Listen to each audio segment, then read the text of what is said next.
Miko Peled is a peace activist who dares to say in public what others still choose to deny. Born in Jerusalem in 1961 into a well-known Zionist family, his father, Miko Peled, was a young officer in the War of 1948 and a general in the War of 1967, when Israel conquered the West Bank, Gaza, Golan Heights, and Sinai. Miko's unlikely opinions reflect his father's legacy. General Peled was a war hero turned peacemaker. It's time to sweep away some of the myths and to uncover the truth so that we can finally live in peace together. And so the three myths that I like to uncover, the three probably most popular myths, the most common myths: the myth of 1948, the myth was that there was a country without a people.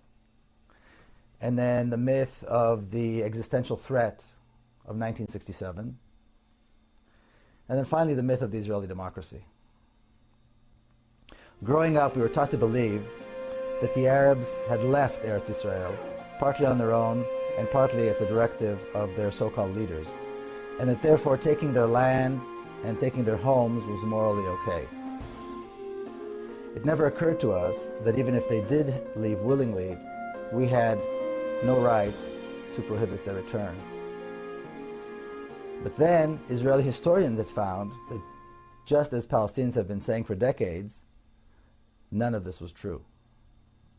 And it's interesting that when Palestinians claim something, we tend to doubt it. But then when Israeli historians come up and say the exact same thing, well then, now we accept it.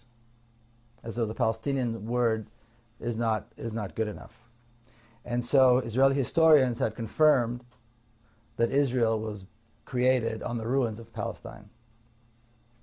Now, obviously Palestine was not a state yet at the time. We're talking about 1948. But it would have been a state very shortly thereafter had it not been so completely destroyed. That had bustling cities, it had a middle class, it had trade and commerce. Palestinians had judges and scholars, and they had a rich political life. They had all the characteristics of a state to be. But the one thing in which they didn't invest, the one thing in which Palestinians did not have, was the military. Any kind of militia. And so when the Jewish militias attacked, even though the Palestinians constituted the vast majority of the population, when the Jewish militias attacked, they were helpless. The Jews, on the other hand, in Palestine at the time, were a minority, probably less than 500,000, but they had put together state-like institutions. So they had their own schools, they had their own universal healthcare system, for example, they had a quasi-government of which my grandfather was a member, and all of these were created based on the principle of hafradah, which in Hebrew means segregation. In other words, to be completely separate from all the institutions that the Palestinians had had. And the one thing that they did, in which they did invest heavily, was a very strong militia. A militia of young men, well indoctrinated, well trained, of which my father was a member. And they were determined to create a Jewish state in Palestine, completely disregarding the fact that the majority of the population were not Jews, but were Palestinian Arabs. It turns out that the creation of Israel had not, after all, been a haphazard fight in which the Arabs fled their homes due to the directives of their own leaders. It had been an unprovoked, systematic campaign of ethnic cleansing by the Jewish militia, involving massacres, terrorism, and the wholesale looting of an entire nation. Now it's interesting, my mother was born and raised in Jerusalem. She was born in 1926. And she recalls the Palestinian neighborhoods in West Jerusalem. And when the residents of these neighborhoods were forced to leave their homes, which are still in Jerusalem, they're beautiful, spacious homes with beautiful gardens, were offered to Jewish families And one such home was offered to her, being the wife of an officer and so forth. And she refused it. She said she could not bring herself to move into the home of a family that had been forced out and is now living in a refugee camp. She also said, and I heard this confirmed by many people, that when the Jewish forces came into the homes, the coffee was still warm on the table. The people had just left. And then the looting began. And again, she recalls seeing the truckloads of furniture and rugs and what have you being taken away from those homes.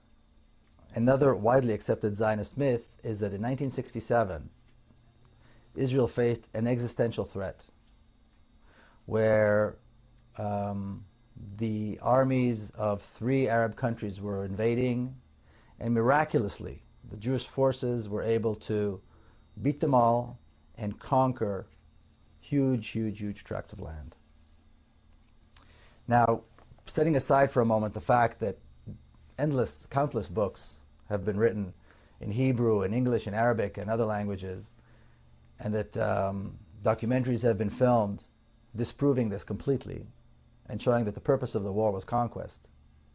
In my own research in preparation for this book, I spent days at the Israeli Army archives. And I read from the minutes of the meetings of the Israeli General Staff, the top IDF, top brass, and the things that were said during those meetings. And I want to quote from my book one such passage. In a stormy meeting of the IDF top brass in the Israeli cabinet that took place on the 2nd of June, 1967, my father, General Miko Peled, told the cabinet in no uncertain terms that the Egyptians needed at least a year and a half in order to be prepared for a full-scale war. His point was that the time to strike a devastating blow against the Egyptian army was now, not because of an existential threat, but because the Egyptian army was not prepared, and it was an opportunity to destroy it once again. The other generals agreed, but the cabinet was hesitant. The prime minister was not sure a full-scale war was the right thing to do, and a tug of war of unimaginable proportions ensued. During that same stormy meeting, my father said to the prime minister,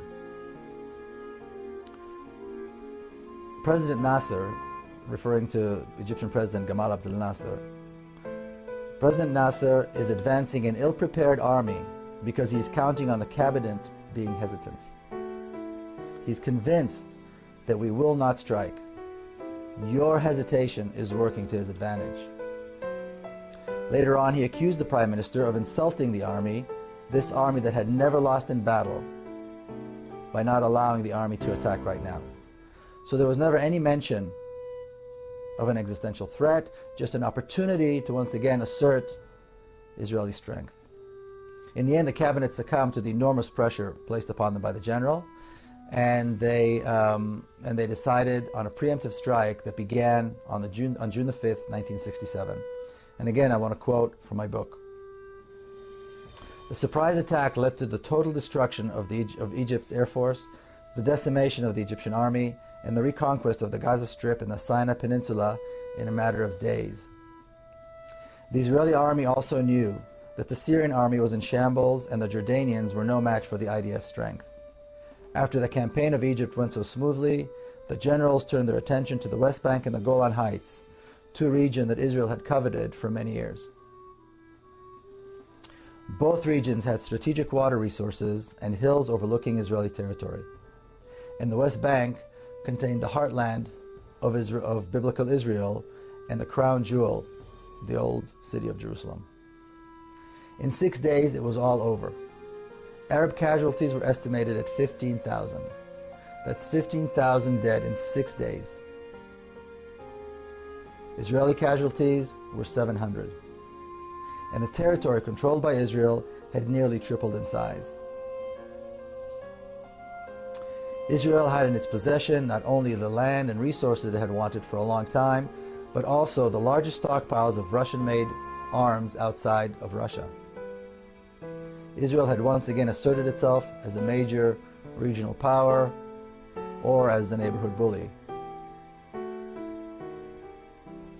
Now here's something of immense proportion that takes place, and take into account that this is over 4 decades ago. And again I quote, "At the first weekly meeting of the General Staff after the Six-Day War, Chief of Staff Yitzhak Rabin was beaming with the glory of victory. But when the meeting was nearing its end, my father raised his hand. When he was called on, he spoke of the unique chance the victory offered to solve the Palestinian problem once and for all. For the first time, he said, in Israel's history, we were face to face with the Palestinians without any other Arab countries between us. Now we had a chance to offer them a state in the West Bank and the Gaza Strip." He claimed with certainty that holding on to the West Bank and people who lived in it was contrary to Israel's long-term strategy. Popular resistance to the occupation was sure to rise, and Israel's army would be used to quell that resistance with disastrous and demoralizing results. It would turn the Jewish state into an increasingly brutal occupying power and eventually into a binational state. And this is precisely the reality in which we live today, nearly 4.5 decades after that. So does anyone seriously, can we really expect that 5 million Palestinians will keep living under a regime that is democratic to Jews, but is brutally oppressive towards Palestinians, with about 6 million Jews and about 5 or 5.5 million Palestinians living under the same rule, under the same government, but with different laws? My father, who was a military expert, had spent the remainder of his life after he retired from the military fighting for justice for the Palestinian cause. And being a former military man, he was often asked about Palestinian terrorism. On one such occasion, when he was being interviewed by the Israeli television, he said this about terrorism. He said, "Terrorism is a terrible thing, but the fact remains that when a small nation is governed by a larger power, terrorism is the only means at their disposal." My father's predictions have all come true. Now, the work of the Israeli lobby in the United States notwithstanding, more and more people around the world are beginning to realize that there are in fact 2 nations who live between the Jordan River and the Mediterranean, and that the conditions under which Palestinians live are completely unacceptable. Recently we had an event here in San Diego, which was a vigil to remember those who were killed in Gaza by the Israeli army. And as this vigil was taking place, there was a large contingent of Israeli supporters. We were separated from them by a line of police and what I think is a sense of morality. And they were dancing and singing as those of us that were at the vigil tried to recall the names of 1,400 people that were killed. These were 3 weeks of such death and destruction that one can hardly comprehend. And I remember the stories of the Israeli Air Force pilots who flew sortie after sortie, dumping hundreds of tons of bombs on a civilian population in Gaza, and would then return home to celebrate the festival of Hanukkah. See, because the attacks in Gaza at the end of 2007 took place during the Jewish festival of Hanukkah. Then, these same pilots, having celebrated with their families, slept in the comfort of their beds, got up the next day, and did it again and again and again. I recall that while we were at the vigil, the supporters of Israel held signs that said, but the Israeli army had warned them. The Israeli army had dropped thousands of leaflets warning the Palestinians that this horror was about to begin.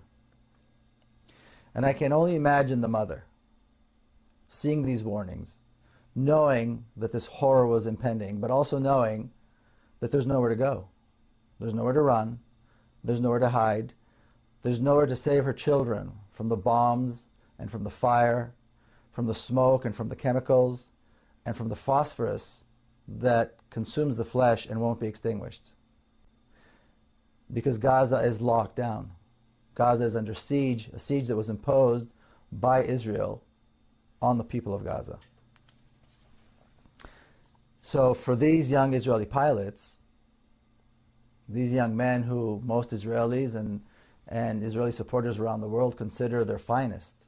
This was really nothing but shooting fish in a barrel as they began their merciless onslaught at exactly 11:25 in the morning on December the 27th, 2008. And that date, December 27, 2008, will forever be etched in our memories as the darkest and most shameful day in the long history of the Jewish people. As Israel began a shameful and merciless attack on the people of Gaza.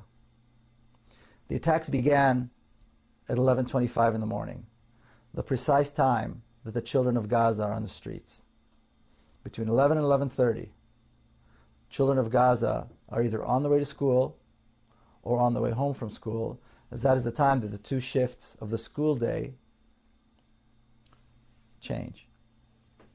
Now, the Israeli supporters who come to the vigils, who always maintain that they support Israeli brutality, their claim is that Israel had the right to defend itself. But Israel's actions were justified because Israel was defending itself against the onslaught of rockets that were being shot into Israel by Hamas militants out of Gaza. Thousands and thousands of rockets that were designed to harm Israeli citizens. Now, I know a thing or two about these rockets. I recall sitting on a Saturday afternoon with my family and my children in a kibbutz not far from Gaza. And at one point, we heard those rockets flying overhead. And we heard the sirens and the warning signs. And we all had to run into the protective rooms that were built for that. And it was frightening. Only last December, I visited the kibbutz again, and a Qassam rocket fell by the kindergarten on the kibbutz while the children were present and were outside. There was shattered glass everywhere. Children were hurt. They were bleeding. Some of the children had to be hospitalized. Some of the children were in shock. It was horrible. I went and I walked and I saw the hole in the ground created by the rocket, the size of a large soccer ball. And then I remembered what a crater that is created by a 1-ton bomb looks like. It's the size of a city block. Children aren't scratched and they're not in shock as a result of that. They're decimated. They are burnt. They choke from the fumes and they are buried in the rubble. Now, multiply that by 100, and then again, and then again. And remember, or keep in mind, that Gaza is one of the most densely populated areas in the world. Yet, Israeli supporters will justify this. Many Jewish people will recall the story in the book of Genesis, chapter 18, where God decides to destroy the city of Sodom because they were sinners.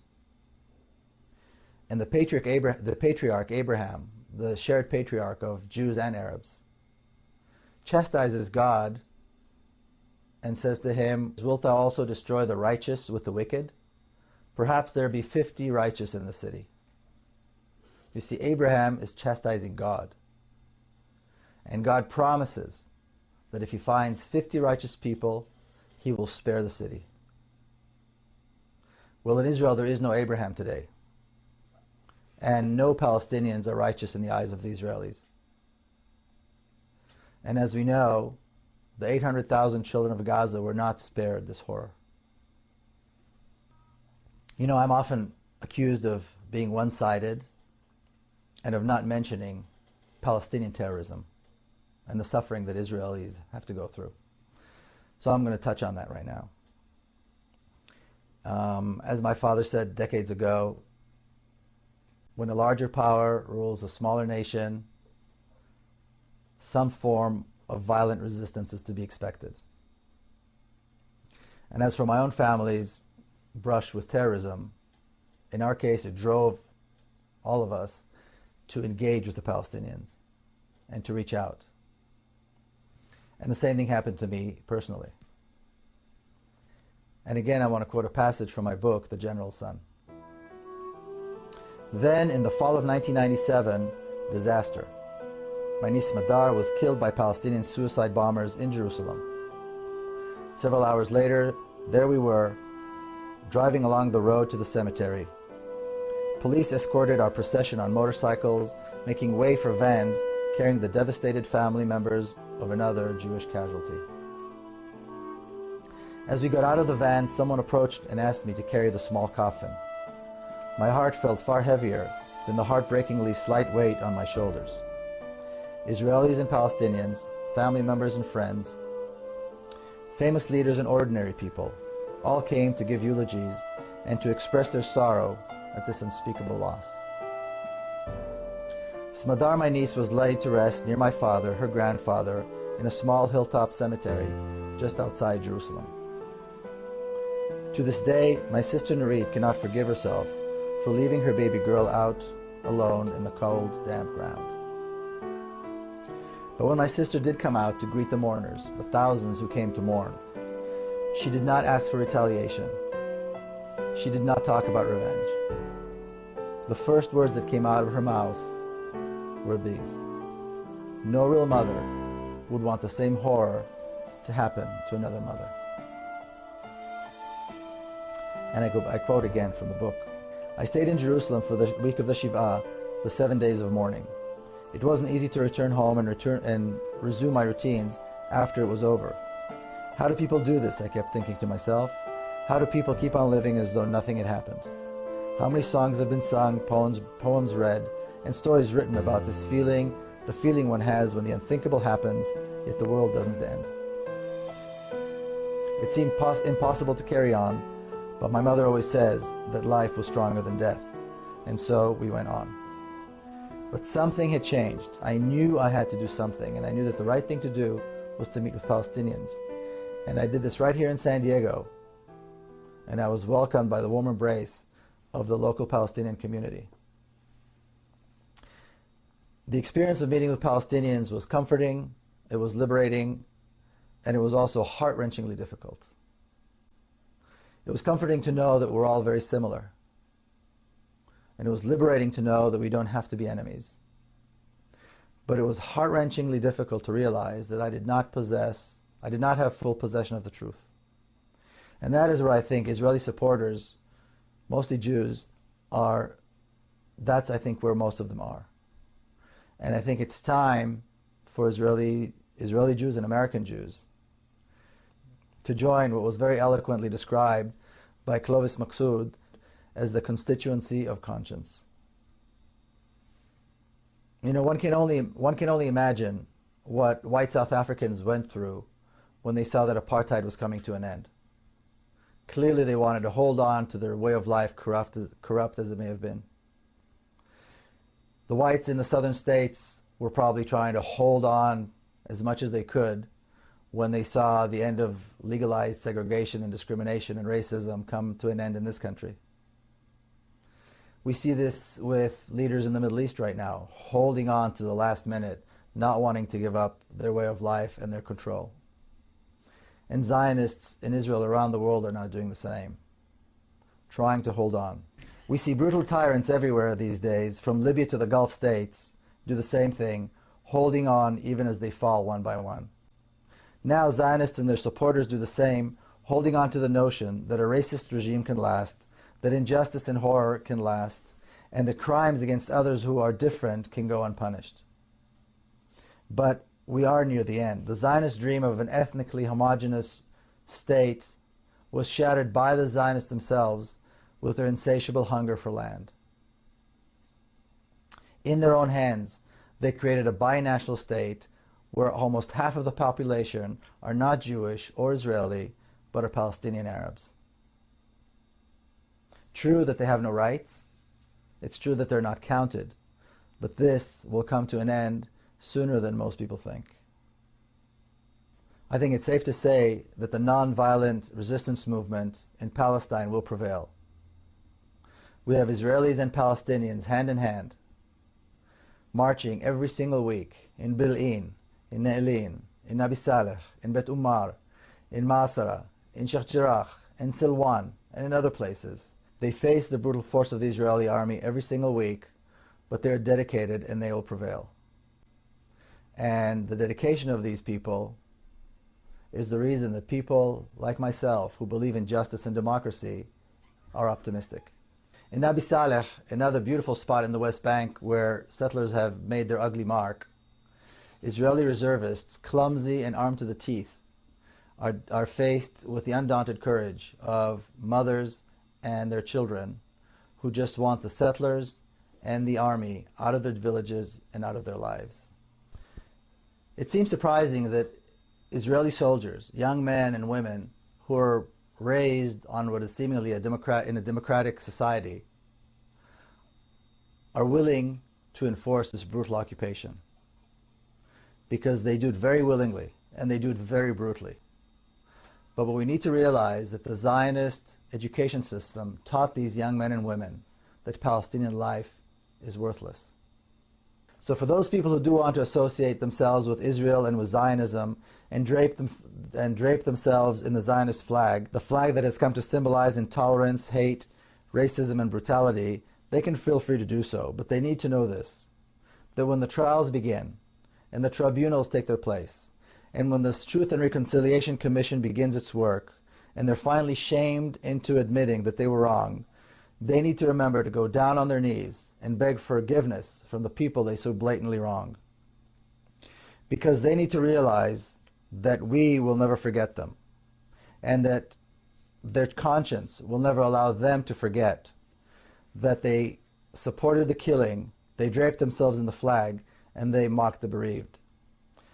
The rest of us will move on, and along with the rest of the Middle East, we will follow the example of the people of Egypt to create something that will surely be a tremendous accomplishment, a democratic, secular state in our shared homeland, a state where Muslims, Christians, and Jews live as equals and educate their children to love their diverse homeland with its multitude of cultures, its rich history, and its promising future.